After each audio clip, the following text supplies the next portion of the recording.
તો હેલો મારા વાલા વિદ્યાર્થી મિત્રો, મારું નામ છે નિતેશ જોગલ અને તમારું સ્વાગત છે એનજે ક્લાસીસ ગુજરાતીમાં. તો વિદ્યાર્થી મિત્રો, આજે આપણે જોવાનું છે ધોરણ 10 વિષય ગણિત અને એનું ચેપ્ટર નંબર 2 કે જેનું નામ છે બહુપદીઓ. તો બહુપદીઓની અંદર આપણે જોઈ રહ્યા છીએ સ્વાધ્યાય 2.2 નો દાખલા નંબર 2 અને એની અંદરનો જે પેટા દાખલો કે એટલે કે ચોથો દાખલો માટે જોવાનો છે. અને દાખલાની અંદર મને એવું કીધું છે કે તમને પહેલા શૂન્યનો સરવાળો આપ્યો અને પછી શૂન્યનો ગુણાકાર આપ્યો છે અને એના પરથી મારે શું શોધવાનું છે? તો બહુપદી શોધવાની છે. તો સૌપ્રથમ આમાં બંનેમાં તો એક એક જ આપેલા છે એટલે સરવાળાનું સૂત્ર મૂકો તો પણ હાલે ને ગુણાકારનું મૂકો તો પણ હાલે. એટલે સૌપ્રથમ ધારો કે હું આનું સૂત્ર મૂકું છું સરવાળે. સરવાળાનું સૂત્ર શું છે? -b ના છેદમાં a બરાબર મને શું આપેલું છે? a અને છેદમાં કંઈ ના હોય તો શું હોય? એક બરાબર આપણે ધારી લઈએ છે કોઈ એક અચળાંક a. બરાબર, કે અચળાંક ધારવામાં પ્રોબ્લેમ થતી હોય ને તો નોર્મલ કરી નાખજો, કેમ કે જો 75 ઉપર માર્ક આવે ને તો આવી નાની ડિટેલ ઉપર જોવામાં આવે છે કે કે અચળાંક ધારેલો છે કે નથી ધારેલો. ઓકે, તો હવે આપણે જોવા જઈએ તો અહીં b બરાબર શું છે? માઈનસ b બરાબર શું છે? 1 છે. એટલે ખાલી b બરાબર કહો તો શું આવે છે? -1 આવે છે. અને a બરાબર જોવા જઈએ તો a બરાબર મને શું જોવા મળે છે? 1 જોવા મળે છે. એટલે કે a ની ને b ની કિંમત મળી ગઈ. હવે મારે કેની કિંમત શોધવાની છે? હવે મારે c ની કિંમત શોધવાની છે. તો c ની કિંમત શોધવા માટે હું કયું સૂત્ર મૂકીશ? c ના છેદમાં a વાળું, એટલે કે ગુણાકારનું સૂત્ર. ગુણાકાર કેટલા આપ્યો છે? 1 અને છેદમાં શું છે? 1 જ છે. બરાબર આપણે ધારી લઈએ કે આ દરેકમાં આમાં મને શું જોવા મળ્યું છે? -1k જોવા મળ્યો ને આમાં 1k જોવા મળ્યો. હવે જો c બરાબર જોવા જઈએ તો આમાં c બરાબર શું જોવા મળે છે? 1k જોવા મળે. ખાલી k લખો તો પણ ચાલે. એટલે કે આ કિંમત મને જોવા મળી છે. ત્યારબાદ હવે જો જોઈએ તો આની અંદરથી મને a b અને c ની કિંમત મળી ગઈ છે. તો a b અને c ની કિંમત પરથી હવે આપણે જો શોધવું હોય તો અહીંથી આપણે જો એના સરવાળો શોધીએ. તો a b અને c ની કિંમત ઉપરથી આપણે બહુપદી શોધી. તો બહુપદી શું? બહુપદી માટેનું પ્રમાણિત સ્વરૂપ છે ax² + bx + c બરાબર 0. હવે આની અંદર કિંમત મૂકી તો a બરાબર શું છે? 1k છે. એટલે હું ખાલી લખું k x² + b બરાબર શું છે? b બરાબર જોવા જઈએ તો -1k છે અથવા તો -k કહી દે તો પણ હાલે, એટલે -kx + c બરાબર શું છે? 1k છે. એટલે ખાલી k લખો તો પણ હાલે ને 1k લખો તો પણ હાલે. અને બરાબર શું છે? 0. આ બધેમાંથી સરખું શું હતું? k હતું. એટલે k ને હું કોમન કાઢી લઉં છું. k ને કોમન કાઢી લે એટલે કાઉન્સની અંદર શું વધશે? x² - x + 1 બરાબર શું મળે છે? 0. અને આ જે છે અંદરની જે બહુપદી છે x² + x + 1 ઈ તમારી શું થાય? એટલે કે જે માગેલ બહુપદી છે એ થાય. અથવા k અચળાંકને દૂર કરવો હોય તો k ને તમે શું કરો? આ બાજુ ગુણાકારમાં છે, આ બાજુ જઈએ તો ભાગાકારમાં, એટલે તમને આવી બહુપદી ડાયરેક્ટ મળશે x² - x + 1. ઓકે, તો હવે એના પછી દાખલા નંબર આપણે જોઈએ 5. તો દાખલા નંબર 5 છે એમાં મને સરવાળો આપ્યો છે -1/4 અને ગુણાકાર આપેલો છે 1/4. અને આના ઉપરથી મારે બહુપદી શોધવાની છે.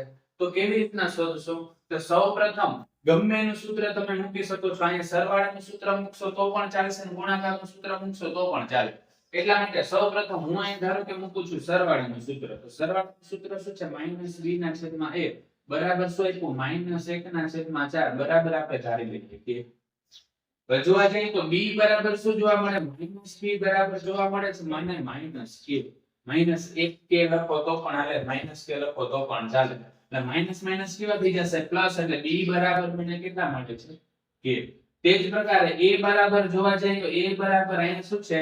4 અને ગુણાકારમાં લખી નાખવાનો k, એટલે એક પ્રકારનો અચળાંક લખ્યો છે.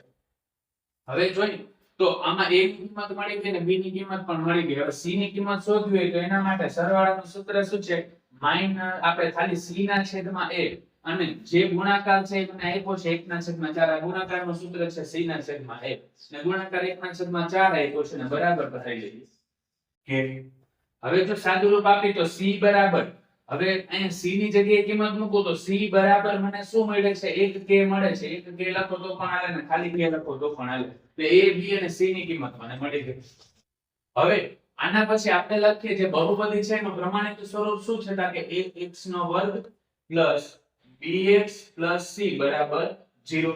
તો દરેક કિંમત આપણે એની અંદર મૂકતા જઈએ તો જો પહેલા a ની કિંમત મૂકું તો a બરાબર મને કિંમત શું આપી છે 4k એટલે હું લખું 4k x નો વર્ગ પ્લસ b ની જગ્યાએ કિંમત શું આપી છે તો જો b ની જગ્યાએ ખાલી k આપી એટલે હું પ્લસ લખું છું k x અને પ્લસ c ની જગ્યાએ કિંમત શું આપી છે મને ખાલી k આપી એટલે ખાલી k લખું કે 1k લખો ચાલે બરાબર 0 હવામાં સરખું લાગે છે એટલે કોમન કાઢી લો એટલે k ને કોમન કાઢી લેશ કૌંસની અંદર શું વધે 4x નો વર્ગ પ્લસ x પ્લસ અહીં કઈ ના હોય તો શું હોય 1 અને બરાબર 0 કે આ બાજુ ગુણાકારમાં છે આ બાજુ જાય તો ભાગાકારમાં એટલે મને મળે 4x નો વર્ગ પ્લસ 1 પ્લસ 1 બરાબર 0 એટલે કે જે ભાગેલ બહુપદી છે એ મને આ પ્રકારની મેળવી અહીંયા પણ જો એવી રીતનું સાદુરૂપ આપવું હોય તો આપણે સાદુરૂપ આપી શકીએ કે આ જે k આ બાજુ ગુણાકારમાં તો આ બાજુ જાય તો ભાગાકારમાં એટલે x2 - x + 1 બરાબર 0 આ પ્રકારની મને કંઈક બહુપદી જોવા મળે છે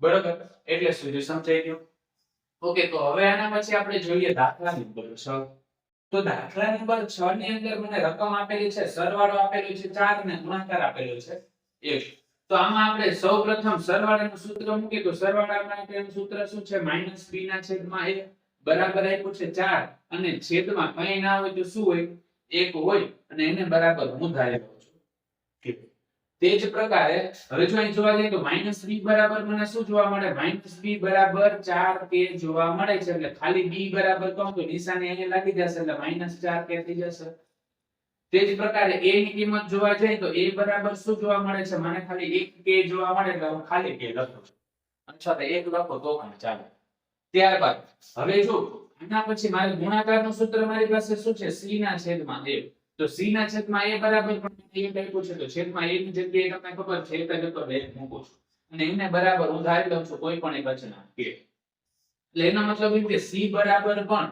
મને કેટલા મળે 1k જોવા મળે છે એટલા મને c ની કિંમત મળી ઓકે તો હવે આપણે આપણું પ્રમાણિત સ્વરૂપ લખીએ તો પ્રમાણિત સ્વરૂપ શું છે તો કે x નો વર્ગ bx c બરાબર 0 a ની જગ્યાએ આપણી પાસે કિંમત શું હતી k એટલે હું લખી નાખું k x નો વર્ગ પ્લસ b ની જગ્યાએ કિંમત શું છે -4 લાઈને હું ડાયરેક્ટ લખી -4k અને ગુણાકારમાં x પ્લસ c ની જગ્યાએ કિંમત 1k હતી ખાલી k લખો તો પણ આવે ને બરાબર 0 આ બધેમાં સરખું k છે એટલે k ને હું કોમન કાઢી લઈશ એટલે કૌંસની અંદર શું વધશે x નો વર્ગ -4x + 1 કેમ કે અહીં કઈ ના આવે ને બરાબર 0 કે આ બાજુ ગુણાકારમાં છે આ બાજુ જાય તો ભાગાકારમાં એટલે જવાબ શું મળશે x2 કેમ કે 0 ના છેદમાં કોઈ પણ પદ 0 જ થઈ જાય એટલે 4x + 1 બરાબર 0 x2 - 4x + 1 બરાબર 0 આ જ પ્રકારની વસ્તુ મને તો વિદ્યાર્થી આજ માટે બસ એટલું જ અને અહીંયા જે આપણું જે બહુપદી વાળું ચેપ્ટર છે એ પૂરું થાય છે બહુપદી વાળા ચેપ્ટર ની અંદર આવો પણ એક દાખલો પૂછાય છે અને શૂન્ય શોધવાનો પણ એક દાખલો પૂછાય છે એટલે એની અંદર ખાસ ધ્યાન આપજો આ જ પ્રકારના દાખલાઓ વધારે એની અંદર પૂછાતા હોય છે તો વિદ્યાર્થી મિત્રો આજ માટે બસ એટલું જ જો તમને અમારો વિડિયો પસંદ આવ્યો હોય તો વિડિયોને લાઈક કરીને ચેનલને સબસ્ક્રાઇબ કરવાનું ના ભૂલતા અને જો વિડિયોની અંદર કોઈ પણ પ્રકારનો કોઈ પણ તમને પ્રશ્ન હોય તો કમેન્ટ સેક્શન ની અંદર કમેન્ટ કરીને જરૂરથી કહી દેશો તો વિદ્યાર્થી મિત્રો જો વિડિયો પસંદ આવે લાઈક કરીને સબસ્ક્રાઇબ જરૂરથી કરી દેજો ધન્યવાદ